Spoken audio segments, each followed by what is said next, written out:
Pessoal, bom dia, como estão vocês? Várias notícias da semana aí, eu quero retornar esse quadro da semana, de notícias da semana, né? Porque ali na Greg News eu falo elas de uma forma muito brincalhona, bem-humorada, resumida. Eu até deixo de trazer algumas notícias para a Greg News, porque às vezes, pô, se é uma notícia chata, um acidente, alguma coisa, não entra lá, porque lá é um tom muito humorístico. No fim das contas, aquilo não informa nada, né? Você fica sabendo o que aconteceu, mas não tem nenhum informativo. Então eu vou trazer mais ou menos as mesmas notícias e a gente discutir um pouco aqui, tá? Uma das coisas que aconteceu foi o Campeonato Mundial de Gravel. Para quem segue aqui o canal sabe que eu falo muito mal dessa corrida, porque ela foge muito do Campeonato Mundial de Gravel. Tem um outro vídeo longo que eu fiz só falando sobre os motivos de eu achar que o Campeonato Mundial de Gravel não se parece em nada com a modalidade Gravel. E, resumidamente, a explicação que eu dou é: a UCI está fazendo isso para conseguir dinheiro, conseguir pessoas para irem lá competir, atletas importantes, por isso que o Van der Poel sempre vai. Dessa vez ele não foi, mas né, vai uns nomes importantes do ciclismo de estrada, Tom Pidcock, né, o Vermeersch foi que ganhou lá esse ano, e é importante, né, eles têm que dar uma popularizada na modalidade para ela vingar, senão o negócio não faz dinheiro, não presta para ninguém. Né? Então sobre esse, e aos poucos, a previsão que eu fiz tá se cumprindo, que é, eles começaram muito parecidos com o campeonato de estrada, bem parecido com a prova de estrada, tanto que o Van der Poel vencia lá usando bike de estrada, só que pouco a pouco eles estão deixando a prova com um pouco mais de cara de gravel. Então teve até esse tombo aí, não sei se foi na largada, se foi no início, a Avancini caiu 2 vezes, não tô dizendo que o tombo tem a ver com gravel não, gente, mas parece que o percurso ficou um pouco mais casca grossa do que dos anos anteriores, com um pouco mais trecho técnico, mas ainda falta muito, né, para chegar lá, para se transformar mesmo em gravel. Uma das coisas curiosas que aconteceu lá foi que a vitória da seleção feminina, é muito difícil falar o nome dessas mulheres, né?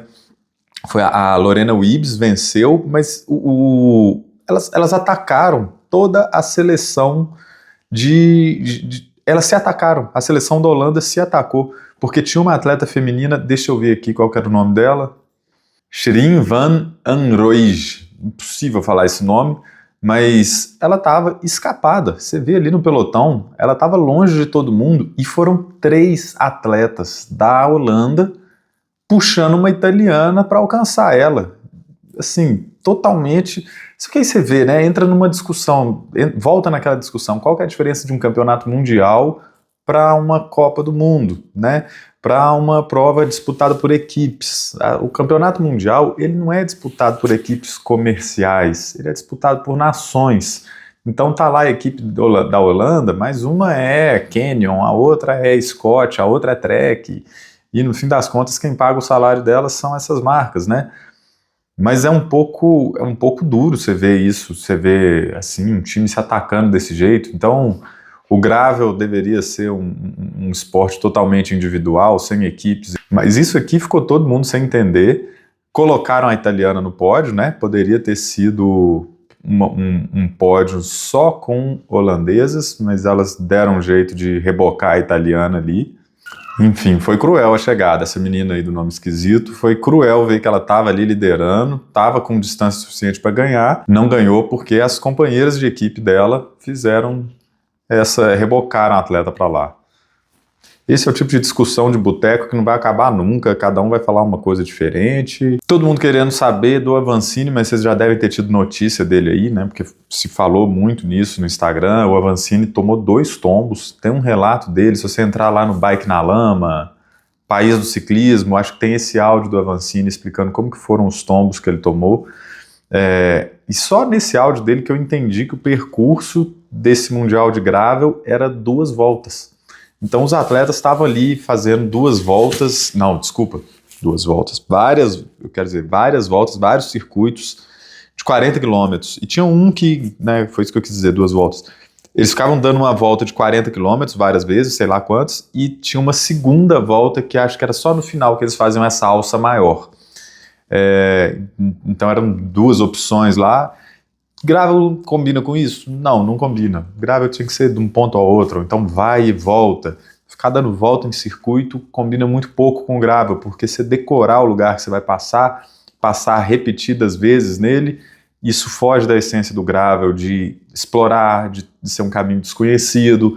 O gravel tinha que seguir uma regra mais ou menos igual a do enduro, de ter uma descida blind. Ninguém conheceu a descida, ninguém reconheceu, foi lá ver o percurso e estudar como é que tá, né? Então, essas descidas blind do enduro são bem interessantes, o gravel deveria adotar esse tipo de... E adota, né?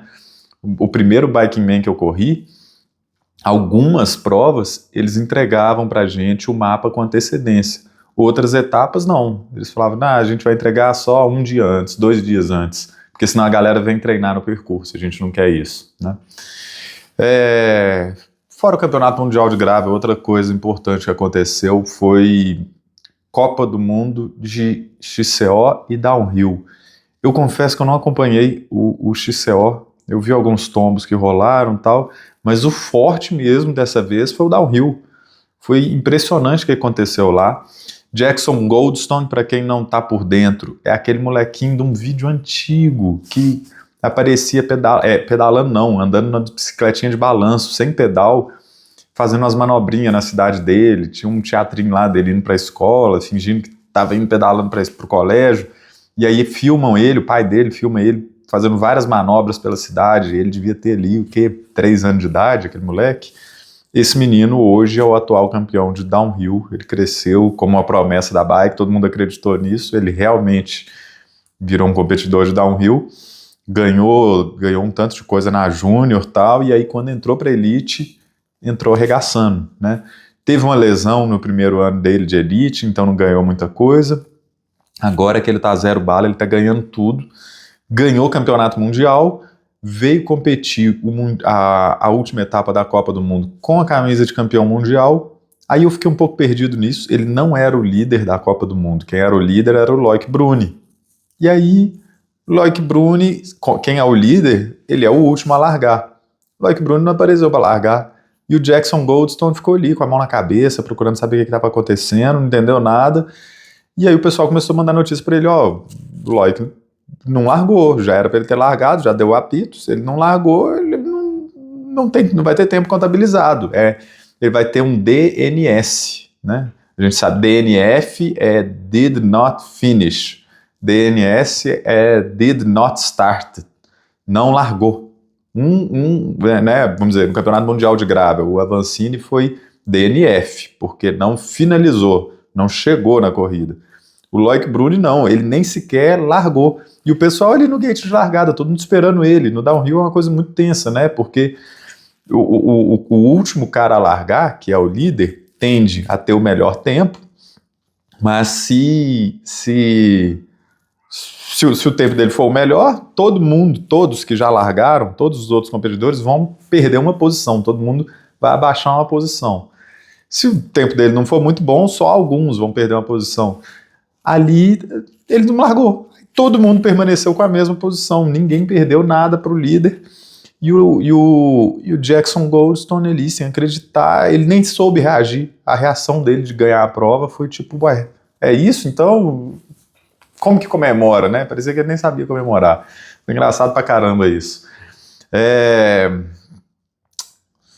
E tem uma imagem fodaça que eu botei ali na Greg News, dele fazendo um salto. Não tem condição, velho. O salto que o cara faz e chega caindo, ele curva no meio do salto e entra certinho na escora, montada. Uma escora daquela a gente não tem nem coragem de passar. Imagina entrar nela já de um salto gigantesco daquele. Aquilo não sei como que os outros pilotos estavam passando ali, mas aquela imagem ali, pra mim, foi uma das coisas mais chocantes que teve. Tivemos também nesse fim de semana, olha o tanto que o fim de semana foi agitado, velho. Campeonato Mundial de Ironman feminino somente, lá em Kona. Já tem algum tempo que dividiram, né, o campeonato mundial que acontece em Kona, ele ficou dividido, masculino num fim de semana, feminino no outro. Ou nem sei se agora se é só um fim de semana que divide os dois, mas teve o feminino, né, e foi em Kona, que é a etapa mais épica de todas, e teve essa cena aqui de uma mulher de 80 anos de idade chegando na prova. Você vê aí, né, é bem legal, assim, a galera que chega mais pro fundo, a parte dos amadores e tal, eles chegam, sempre já está de noite. Então você vê aí, pela luz do dia, você já sabe mais ou menos qual faixa de tempo que nós estamos falando. É bem acima de 11, 12 horas, né? E essa mulher chama Natalie Graybaugh, não sei de onde que ela é, não tem muito da história dela, mas a mulher tem 80 anos de idade. Chegou ali, tomou um tombo na chegada, fez assim com a mão, tipo, não encosta em mim, pode deixar, tá tranquilo. Legal que não foi ninguém lá mexer com ela, ninguém tentar ajudar. Acho esquisito isso quando vê outra pessoa, pega no ombro, tem pra caralho isso no Ironman, tanto de gente chegando, mas chegando empurrado, com corrida que bota staff lá só pra ficar apoiando as pessoas. Enfim, parabéns pra essa mulher, do caralho, que exemplo, legal demais ver a chegada dessa. E nós tivemos também Lombardia nesse fim de semana, uma corrida que eu sempre esqueço que ela existe, porque é um monumento que está afastado da temporada de clássicas, né? É uma puta de uma corrida. Interessante pra caramba, teve muita coisa. Assim, o resultado, Tadej Pogačar, óbvio, ele venceu 5 Lombardias seguidas. Tá bem na cara que ano que vem ele vence a sexta, né? Eu fiz um vídeo aí semana passada só para fazer previsões e possíveis notícias ruins sobre o Tadej Pogačar. O vídeo Deixou no Vácuo. Olha aí, tá pouco para trás. E a gente entra em toda uma discussão, né, de histórico, carreira do cara, né, quantidade de monumentos que ele venceu, e ele empata com o Fausto Coppi a quantidade de vitórias na Lombardia. Aí olha esse vídeo que interessante que o Bahia mandou. Galera, eu tenho esse almanaque aqui que conta a história do Fausto Coppi. Hoje, com essa vitória do Pogačar ali empatando com ele na Lombardia, né? Eu vim dar aqui uma folheada e dando uma olhada nos números e tal. O negócio é legal pra caramba, cara. Traz aqui as histórias dele, negócio de guerra, enfim, as estatísticas muito legais. Se eu vou no final aqui, quer ver? Vou mostrar pra vocês rapidamente. As vitórias, todas as vitórias da carreira dele, uma a uma, com o maior tempo de vantagem e tal. E essa Milão-San Remo aqui, ó, 14 minutos, Milão-San Remo. Aí, aqui tem aqui, ó, quilômetros da solo, 14 minutos. Olha quanto tempo o cara ficou fugado, velho. Foi a primeira Milão-San Remo depois da Segunda Guerra, 1951. Tem a foto aqui. Aqui, ó.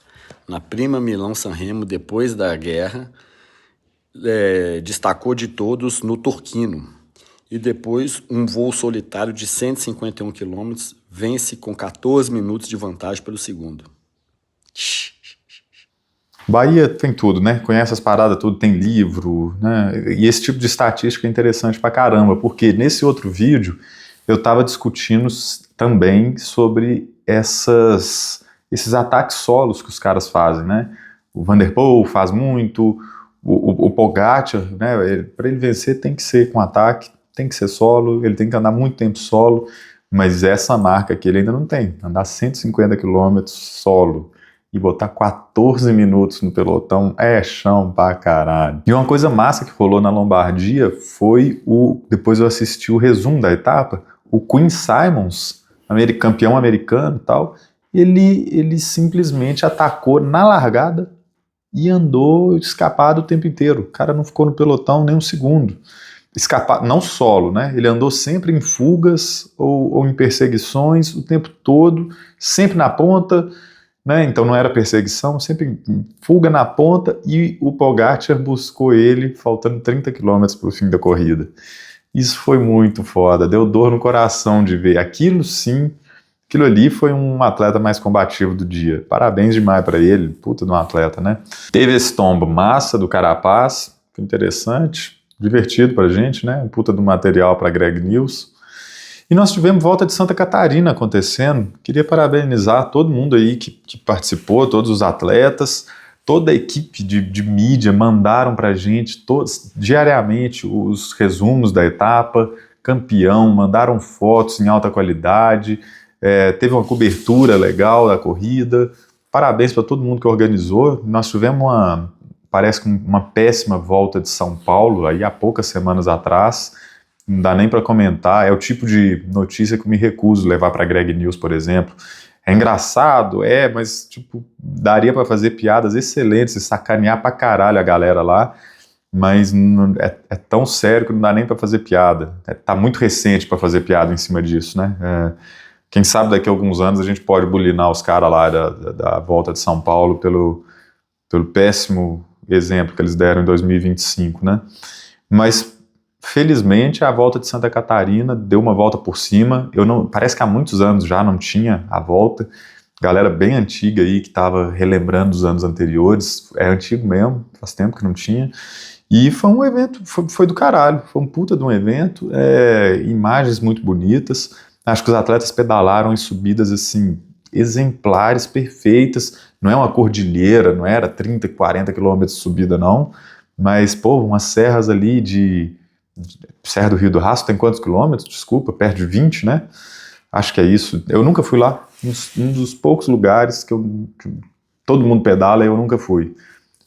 Posso dizer, assim, que os grandes picos de pedal eu já fui, mas lá... Serra do Rio do Rastro eu já passei bem perto, já fiz o litoral do sul do Brasil várias vezes, mas a parte de serra ali eu conheço pouco, preciso ir.